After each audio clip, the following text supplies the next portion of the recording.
Good morning, everyone. The start of a new week and a Monday morning after a Celtic away victory in the Scottish Premiership. Sean Martin and Alison McConnell. It's been a long time since that's been able to have been said.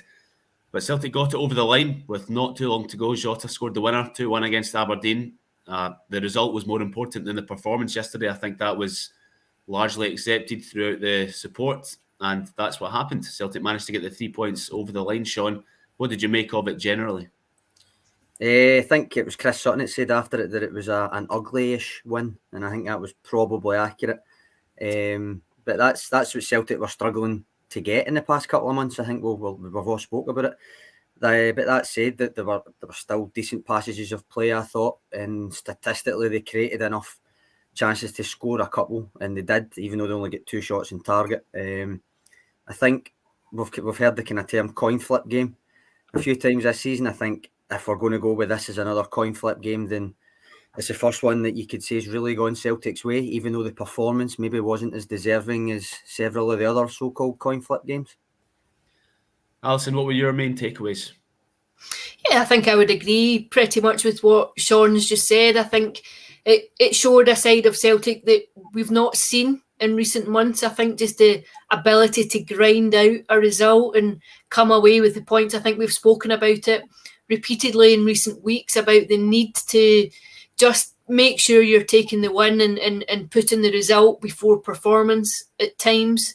I think it was a huge game. I don't think you can underestimate the magnitude of the 3 points. I think had Celtic come away with a draw, I think it's a very different conversation this morning that we're having, and I would agree. I think it's very, very thin lines at times, but that's what you've got to do. I think we know that Celtic will get stronger over the next month or so with players coming back, and I think it's just very important not to lose further ground between then and now. Sean, I think it's hard to understate the importance of Kyogo Furahashi's return to fitness. He scored the first goal, probably one of the more unorthodox finishes you'll see this season, but still at the same time incredibly skillful to adjust his body like that to stick it in the net. I think it's, as much as it is like a lesser spotted finish, it just seems like the kind of thing Kyogo would do. I don't know why. It just seems like the kind of thing that, he's just chested that in, hasn't he? I think he... again, we've spoken about that so many times. Him and McGregor, having them out at the same time was just such a double blow. And having them both back at the same time is definitely a boon.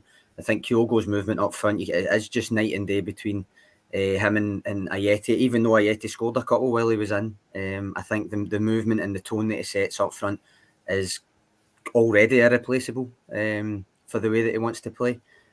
Actually, when you look at the average positions and stuff, he was actually drifting out wide more than he tends to do when he starts up front. He tends to usually stay quite high and central, even if he does move about quite a bit.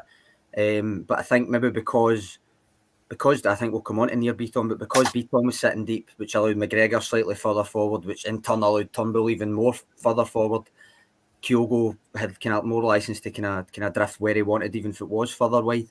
But you could say it worked for a while. You could say it didn't work, but he still got in at the back post to score that goal. So it was a brilliant cross as well, Alison. I think there's been a few murmurs among the support that they want to see David Turnbull stepping up when it matters. I think he's performed in the so-called easier games in the league, the hat-trick against St Mirren, for example, but he put that one right on a plate for Kyogo. Brilliant cross. It just needed a touch. I thought it was at the pace of the delivery and the precision of it. It just needed any kind of touch to take it into the net. And I think that's what Kyogo knew. You think it just needed contact and it was going into the back of the net. I think what you need now is to see that on a consistent basis. You need to see that kind of creativity and link-up play coming week in, week out. You need to be reliable. If you're going to play that midfield position for Celtic, I think what you need is a reputation for being able to set people up, to offer assists and to chip in with goals. And I think he's capable of that. I think it's quite difficult in terms of his experience for coming into a side that was in turmoil last season and it's had quite a sticky start to this campaign. I think as a fairly young player, I think he will grow into the team, but I think it's about consistency now of performance. Sean, did you like having McGregor alongside Turnbull? I think that was the way that Postecoglou set things up with Beaton as the deepest of the midfield trio and McGregor a bit further forward rather than a double pivot. I think with McGregor's injury and then Ryan Christie leaving, but I'd mentioned a couple of times about flogging Rogic and Turnbull every game, starting together. Despite the fact that you probably could get away with doing that against kind of the so-called weaker opponents in the league, it just wasn't really conducive to starting every single game with the two of them together. So having McGregor back, and then, all right, it was a bit of a turn up for the books that Nir Beaton get put back in midfield. In fact, I mean, Alison, when me and you were on last week, I kind of posited, is there any chance he gets a game in centre midfield again? And we both kind of agreed that it would be unlikely, that it seems that he's been earmarked as a kind of backup centre back. But I thought Beaton done all right. I thought it allowed McGregor that wee bit of freedom as well, which might be a useful option going forward against kind of tougher teams, if you want to put it that way, even though Aberdeen were on a poor streak. But I think ultimately that question, Andy, probably comes back to me to not flogging Rogic and Turnbull together constantly, because it was also useful to have one of them on the bench to come off and ultimately play a key role in winning the game. And of course, because that was Aberdeen, that had to be Tom Rogic, didn't it? Yeah, fair point, of course. Alison, yeah, Beaton, I think, was a surprise inclusion in the starting lineup. But if he is going to be the deepest lying midfielder ahead of Sorrow sometimes, or maybe James McCarthy, do you think that he's better suited than them to play it? Because his progressive passing forward is probably more of a skill set that belongs to him rather than the other two. Sorry, I didn't catch your question, Andy. Oh, sorry. So I was saying that if Nir Beaton is selected, if Callum McGregor is pushed forward sometimes and Beaton is then the one that steps into the anchor position ahead of McCarthy or Sorrow, is he more suited to do that because his progressive passing forward is probably more of a skill set that he's got ahead of Sorrow and McCarthy? I think it's an interesting option. I think it's another one for consideration. I think it'll come down really to the manager. I think at the minute, I'm not sure how much there is between the three of them that you've just mentioned. I think it will come down to the system that the manager wants to play, to the personnel that he has available at that time. I think we know now Rogic's away on international duty. I think today he'll fly out. I think what Sean was saying, I think you've got to be very careful about not flogging him to death at times. I think that might be a consideration at times to bring Beaton back in and utilise him there. James McCarthy, I think we've seen, just hasn't quite been up to match.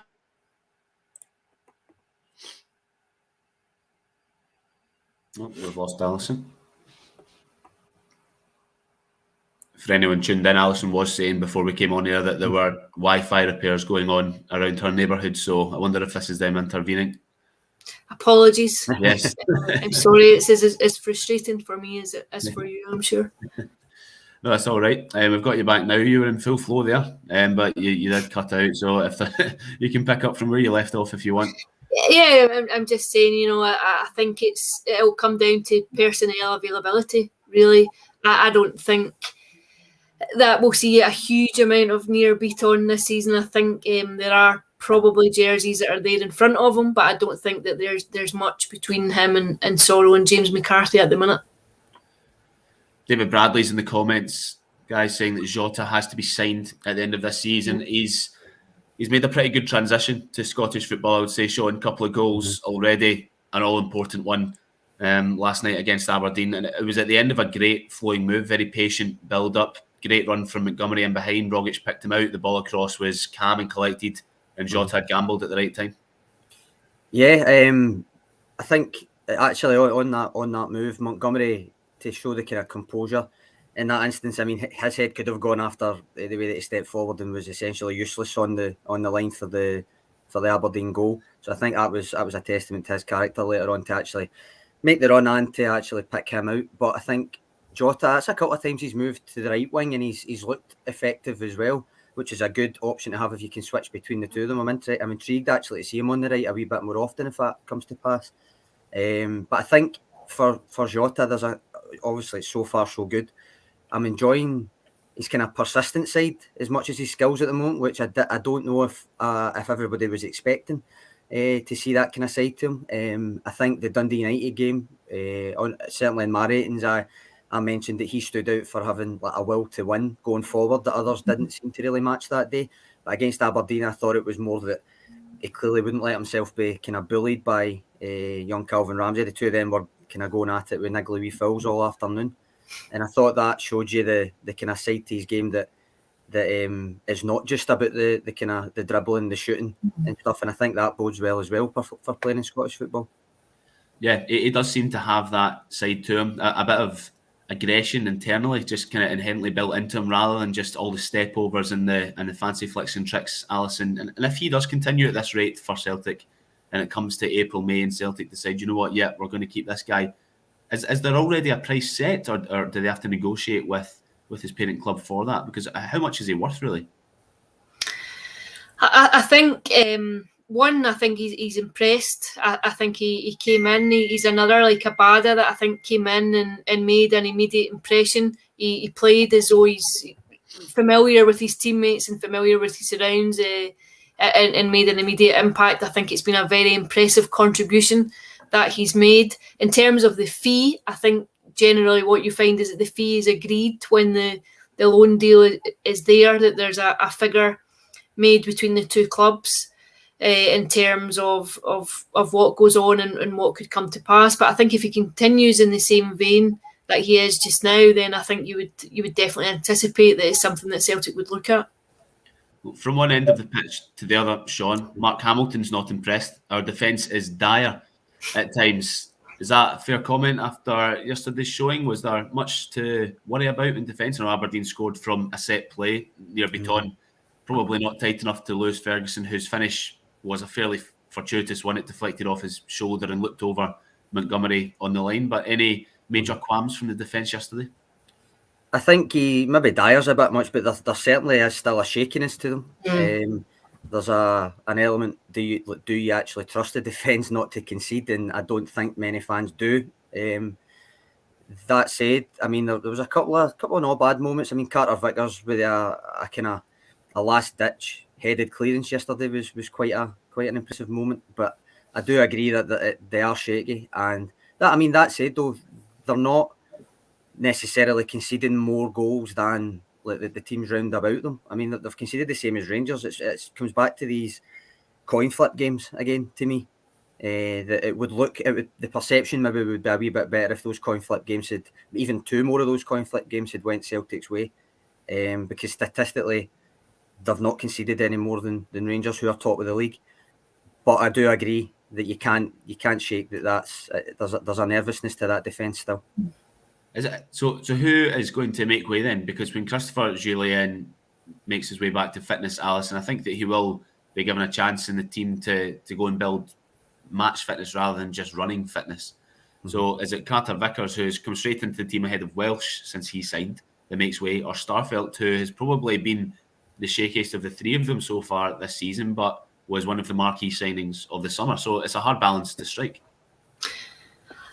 On a personal note, my offering would be for Starfelt. I think he looks soft at times. I think he's easily brushed off. I think he's dragged out of position. I think he obviously maybe needs time to settle. I'm not rushing to judgment just yet, but I think if you were going to put Christopher Jullien in, and I think he will go in, I think he's the best defender at the club. I think he's the best centre half that's available. I do think he'll go straight in. You have to consider that he's not kicked a ball at all this year since December, and prior to that he'd also been out too. So he's played very, very little football for 12 months. So he will need time to get up to speed. But I think if he's fit and available, he does go straight in. And if you were asking my own opinion, if I was picking the team, I'd put him and Carter Vickers in at centre half. That is the two centre halves just now. Well, there are a few other players still to come back, Sean. James Forrest wasn't there yesterday. Juranovic is injured at the moment. So considering that Celtic, although they do have a strong squad at the moment, it's not the full shebang. So do you think that makes it even more impressive that they've been able to go to Pittodrie and turn around this away form that they had going back to February of this year, not just this season, going back to February, and get the win against an Aberdeen team who, yes, are out of sorts, but are a good squad themselves?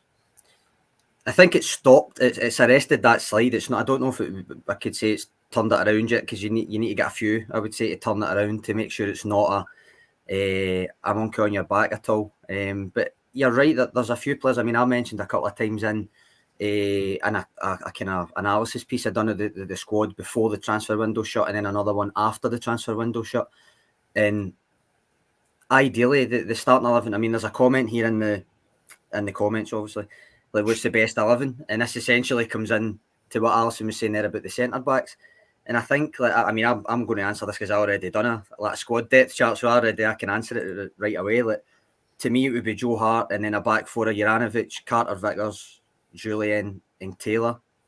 I think there's an argument to be made that they've paid money for Starfelt, so he might be in. But I think on the performances so far, it would be Carter Vickers on the right centre back and Jullien left centre back.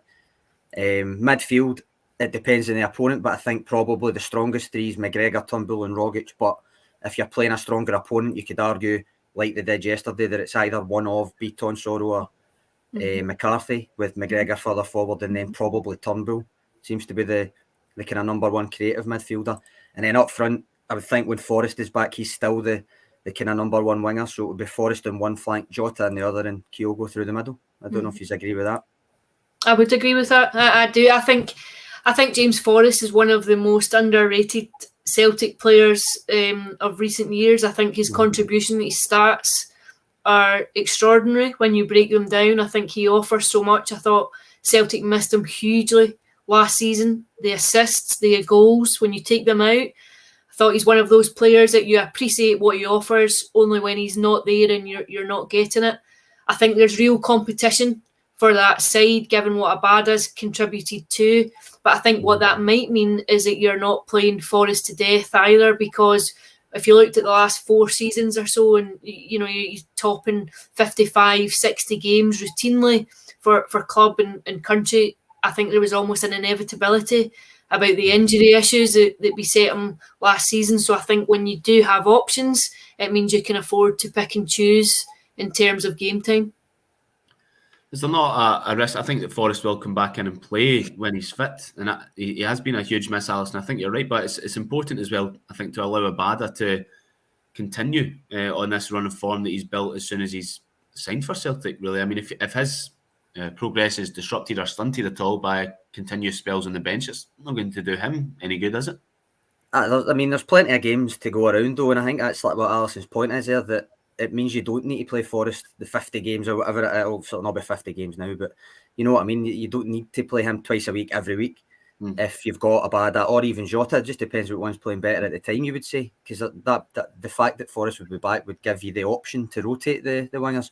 And I mean, I wrote a couple of times that Abada and Jota in that Dundee United game, they were the two that kind of stood out as actually wanting to win the game, if you know what I mean. Not that the other players didn't want to, but they were the kind of guys that they were turning to, if you know what I mean. And I said that there's a certain volatility in having your two starting wingers as essentially inexperienced players. So that's where having Forrest coming back in would be a benefit, because, I mean, Abada didn't have his best game by any stretch of the imagination against Aberdeen.